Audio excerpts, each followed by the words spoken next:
My name is Eileen, and at 33 years old, the keys were cool against my palm, their weight both foreign and reassuring. I stood just inside the doorway of my new craftsman bungalow, the faint scent of fresh paint mingling with the sharp, clean air drifting in from the street. Afternoon light spilled through the wide front windows, brushing the hardwood floors in gold. I let the door swing shut behind me and walked slowly through the living room, fingertips grazing the polished wood of the staircase railing. Each step I took felt like proof this was mine. My name on the deed, my money in the bank, my choice to be here. 10 years earlier, I would have called my mother to share news like this. She would have told me to take pictures, to describe every detail, and I would have heard pride in her voice. But 10 years ago was before the invitations stopped coming, before the vague excuses and the unanswered calls, before holidays turned into carefully curated gatherings where I no longer existed.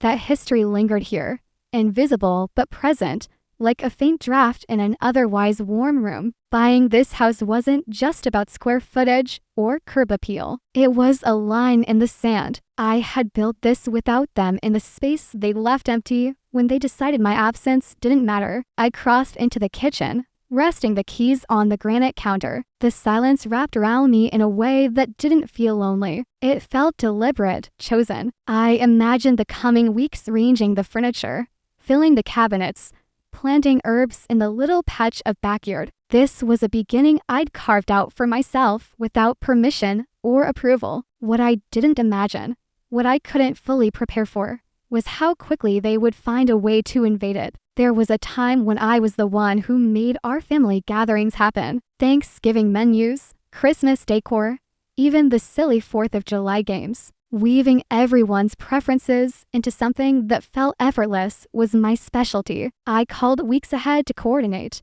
made lists, and made sure everyone's favorite dish was on the table. Back then, it felt like we were a unit. The change was slow, so subtle I didn't notice at first. One Thanksgiving, Leonard told me they were keeping it simple that year, just a few people. The next Christmas, my calls about the dinner time went unanswered until the day after. Soon, every holiday came with vague responses. We're not sure of the plans yet, or it might just be small this time. Eventually, there were no calls at all. Leonard, my mother, had always cared most about appearances. Her version of family was polished and flattering, something you could show off without blemish. I suspect I stopped fitting that picture. My father, Gerald, avoided conflict so completely he acted as though my absence was a scheduling fluke even after years of it. Darren, my older brother, had a competitive streak that turned even small successes into contests he needed to win. And Sienna, my younger sister, carried herself like she was naturally entitled to more space, more attention, more of everything. I kept trying, sending texts, leaving voicemails, asking outright if I could stop by. At first, they'd respond with polite surprise when I appeared anyway, the kind of brittle welcome you give a stranger who stayed too long. Over time, even that disappeared. By the 5th year, I realized I was the only one keeping a finger on the thread that connected us. By the 9th, I couldn't tell if the thread still existed at all. And then came the day that proved it hadn't for a long time. It was the second Sunday in May, and I had convinced myself it would be different that year. I called 3 days ahead, told Leonard I wanted to bring her flowers and spend some time together. Her voice had been polite, but flat. Oh, well, okay. Yes, come by. I ignored the hesitation. I wanted to believe the gesture would matter. I chose lies, her favorite, the kind that opened slowly over several days. They cost more than I should have spent, but I told myself this was worth it. I wore the soft green dress she'd once said made my eyes look brighter, as if that could tip the day towards something good. The 45-minute drive to their house was filled with small, hopeful rehearsals of what I'd say when she opened the door. But when I pulled into the driveway, the curtains were drawn, and the porch was empty. I rang the bell, waited, rang again. The lies trembled in my grip as the spring breeze carried the scent of cut grass. I called her phone. Voicemail, Gerald's phone. Voicemail, Darren. Sienna, nothing. I stood there for 15 minutes before the truth began to settle in my chest like wet cement. The drive back felt longer. I placed the lies in a vase on my kitchen table, their beauty almost mocking in the silence. I told myself something urgent must have happened. An emergency, a sudden change of plans. That night, I scrolled through my phone, needing proof of anything but rejection. It didn't take long to find it. There they were, Leonard, Gerald, Doran, and Sienna, dressed in pastel spring outfits at a glossy downtown restaurant. The caption read, "Mother's Day brunch with the best family ever." A corsage of roses on Lenora's wrist. Nut lilies. I stared at the screen until my eyes blurred. Below the flood of heart emojis and compliments, I saw Aunt Celine's comment. "Not everyone at the table I see." Just vague enough to pass as casual, but sharp enough that I knew she understood. I didn't respond. I simply locked my phone, turned off the light, and sat in the dark, listening to the hum of the refrigerator, wondering when exactly my seat at the table had been cleared for good. It wasn't the last time they'd leave me out, but it was the day I stopped pretending I didn't notice. By the time December rolled around again, I'd trained myself to expect nothing. No calls, no texts, no vague invitations that would never materialize. But habits die hard, and that night, after a long day at work, I found myself scrolling through social media before bed. Sienna's post stopped me cold. A perfect Christmas tableau. Leonard and Gerald by the fireplace. Darren's kids in matching plaid pajamas. Sienna front and center holding a delicate gold bracelet toward the camera. The caption read, "Best Christmas ever with the fam." So grateful for these people. I stared at those words until the screen dimmed in my hand without a single holiday invite. And still, I'd been holding on to the faint hope that maybe this time would be different. I wasn't angry. Anger had burned itself out years ago. What settled in its place was something quieter, heavier, clarity. I closed the app and opened my contacts. My thumb hovered for a moment before tapping Allison Greer's name. We hadn't spoken in months, but I could hear her smile even before she said hello. "Allison, remember how you always told me to call when I was ready to buy a house?" There was a beat of surprise, then warmth. "You're ready?" "I'm beyond ready." We talked numbers, neighborhoods, and timelines. All those years of skip trips, no joint gifts, and no let's all pitch in expenses had added up without realizing it. They'd funded my freedom. When we hung up, I sat back on my couch. The quiet around me suddenly different. Not the emptiness of being left out, but the stillness of standing at the start of something I control entirely. The next morning, I woke with a list in my head and a steadiness in my chest I hadn't felt in years. I was done waiting for an invitation. It was time to open my own door. House hunting turned out to be less intimidating than I'd imagined. Allison moved quickly, lining up showings in neighborhoods that matched my budget and my need for quiet. With no vacations, no group gifts, no endless family contributions over the years, my savings were better than I'd realized. The irony wasn't lost on me. Every holiday I'd been excluded from had quietly built my escape fund. We saw a few contenders, places with charm, but no soul, or good bones buried under decades of neglect. Then one gray Saturday morning, Allison unlocked the door to a small craftsman bungalow, a tree-lined street. The moment I stepped inside, I felt it. Sunlight streamed through wide windows, warming the honey-colored floors. The living room flowed into a kitchen with gleaming counters and enough space for me to cook without feeling cramped. Two bedrooms upstairs, one for sleeping, one for an office. Out back, a small patio framed by climbing roses and just enough yard to plant herbs in the spring. "This is it," I said before we'd even finished the tour. I put in an offer that afternoon. It was accepted the next day. Within weeks, the paperwork was signed, the keys were mine, and I stood in that same bright kitchen with boxes stacked against the walls. That first night, I didn't unpack much. I set up a single armchair by the front window, opened a bottle of wine, and poured myself a glass. The quiet felt different here, cleaner, lighter. "Mine?" I lifted the glass toward the empty room and said it out loud, just to hear the truth in it, to never needing their approval again. The words settled over me like a seal, closing off the years of hoping and replacing them with something far more valuable. And that was when I decided the first thing I'd do here was throw a party. Once the boxes were unpacked and the furniture settled into place, I started making a list.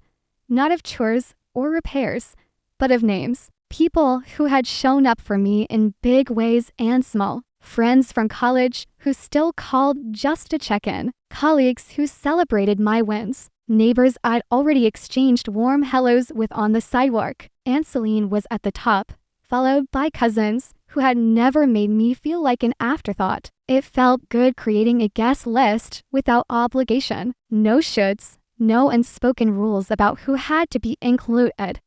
Just the people I actually wanted to see. On the afternoon of the party, the house filled with voices and music. The front door swung open and shut in a steady rhythm as friends arrived, with bottles of wine, dishes to share, and hugs that felt like home. In the kitchen, someone was laughing so hard they had to lean against the counter for support. The patio lights glowed against the dusk, framing clusters of people deep in conversation. It was everything my family gatherings never were. Easy, genuine, without the constant undercurrent of comparison or performance. Aunt Celine found me refilling a bowl of chips and smiled. "Honey, this is a beautiful party," she said, her eyes sweeping over the crowded room. Then more softly, "Where's your mother and the rest of them?" I met her gaze without hesitation. I didn't invite them. Her brows lifted slightly. "Oh, did something happen?" "Yes," I said simply. "For the last 10 years, they haven't invited me to any family holidays or birthdays, so I decided not to invite them either." Celine's expression shifted. Surprise first, then something closer to resolve. I had no idea. I knew she'd tell the others. Celine was the quiet connector, the one who carried news along the family lines. This time, I wasn't afraid of the story she'd share. Let them hear it. Let them sit with it. The party stretched late into the evening, laughter spilling into every corner of my house. When the last guest left, I stood alone in the quiet, feeling lighter than I had in years. 3 days later, the storm arrived on my doorstep. The knock was sharp and insistent, more like a demand than a request. When I looked through the sidelight, all 4 of them stood there, Leonard, Gerald, Darren, and Sienna, clustered together like an advancing unit. I opened the door only enough to speak. "What do you need?" Leonard brushed past me without answering, Gerald following close behind. Darren and Sienna trailed in, their eyes already scanning the place. It was as if my home were a crime scene they'd been called to investigate. "Nice kitchen," Darren said, running a hand along the counter in a way that felt less like a compliment and more like an audit. C wandered the living room, picking up a small ceramic vase, turning it over, setting it down with a faint smirk. "Looks comfortable," she said. The pause waited. Lenra positioned herself in the center of the room, hands clasped like she was presiding over a hearing. "How could you do this to us? Eileen, do you have any idea what you've done?" Celine has been calling nonstop, and now everyone's asking why we treat you differently. They're acting like we made you an outsider. I leaned against the doorway to the hall, keeping my voice even. "Why haven't you invited me to a family gathering in 10 years? Silence. Gerald shifted uncomfortably, eyes on the floor. Lenra opened her mouth, then closed it again. "You don't even know where I work, do you?" I asked. More silence. They glanced at each other, but no one answered. "I've been in a senior role at my company for years. If you cared, you'd know that, but you never asked." Lenora's lips thinned. "Well, you never told us." I stepped toward the door and opened it wide. "Time for you to leave. I've already done more for you than you ever did for me. At least I'm letting you walk out with dignity instead of leaving you on a porch with flowers on Mother's Day." Lenora's face flushed, and for once, she didn't have a comeback. One by one, they filed out, their indignation trailing behind them into the cold air. The quiet that followed was short-lived. A week later, Leonard came back alone. The knock was softer this time. Through the glass, I saw only Lenmer. She stood alone on the porch, her shoulders drawn in, the wind tugging at the hem of her coat. When I opened the door, her voice was careful. "Eileen, please, can we talk?" I let her in, keeping my distance as she stepped into the living room. "I know we haven't been good to you," she began, her tone edged with something that almost sounded like humility. "I want to make it right. My birthday is coming up next week, and I'm planning a small dinner.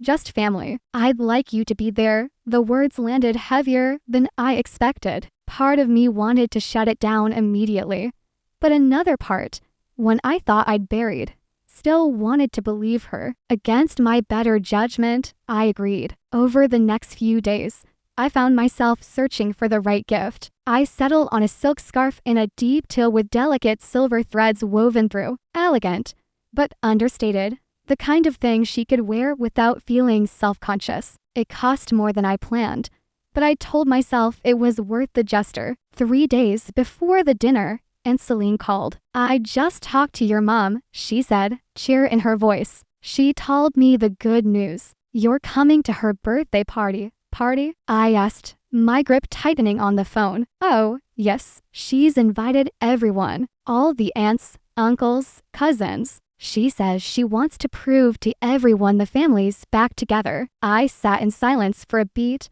the realization clicking into place. This wasn't about reconciliation. It was about optics. My presence was just another prop in her performance of perfection. That night, I folded the scarf back into its box and set it by the door, not to take with me, but to return on the night of Lenora's party. I made myself dinner and stayed off my phone. The sky outside turned from pink to deep blue, and I imagined the hum of conversation filling some rented hall or too bright dining room round 7. My phone lit up with Aunt Celine's name. I answered. "Eileen, where are you?" she asked. "Everyone's wondering," then muffled, put her on speaker. A shift in the background told me my voice was now in the room with all of them. I took a breath. "I want you all to know that when my mother invited me tonight, she told me it would be a small dinner. Just immediate family. She didn't mention it was a party. She didn't mention she'd invited all of you." A ripple of murmurs moved through the line. "For 10 years, I haven't been invited to a single holiday or birthday. Not once. And now she wants to pretend we're close, so you'll all think everything's fine. It's not. So I won't be coming tonight. And I won't pretend anymore." I ended the call before anyone could respond. The next day, Celine stopped by over coffee. She described the aftermath. "You could have heard a pin drop. Then people started asking questions. Why you weren't at Christmas. Why you missed Thanksgiving. Your mom said you were always busy with work. Valerie asked where you worked. Nobody could answer. By the time the cake came out, most of the chairs were empty." I didn't feel triumphant. What I felt was steadiness. A weight lifted that I hadn't realized I was still carrying. The silence from my family lasted only a few days before they tried again. In the weeks that followed, I heard from Celine that a few relatives had quietly started distancing themselves from Lenore and Gerald. Some stopped answering their calls. Others made polite excuses to avoid gatherings. It wasn't my doing, it was theirs. The calls and emails from my immediate family came in waves at first, then in trips. I didn't respond. I'd already said what needed saying, and repeating it wouldn't change who they were. Instead, I turned my focus to the life I was building. Work was thriving. I landed a new client that challenged me in the best ways. I deepened the friendships that had stood the test of absence, people who showed up without keeping score. And almost unexpectedly, I started seeing Adrien, a quiet, sharp-witted man from my book club who listened more than he spoke and remembered small details like how I take my coffee. When September came, so did my birthday. For the first time in years, I didn't brace for disappointment. I hosted a dinner on the patio, string lights overhead, good wine on the table, laughter spilling into the cool night. The people there weren't related to me by blood, but they had shown up for me over and over again. As I blew out the candles, I realized I didn't feel the hollow I used to. The absence of my family didn't feel like a wound anymore. It felt like space I'd filled with people who valued me without conditions. My life wasn't perfect, but it was honest and it was mine. I looked around the table, the faces lit by the glow of the lights, and thought, I got the better.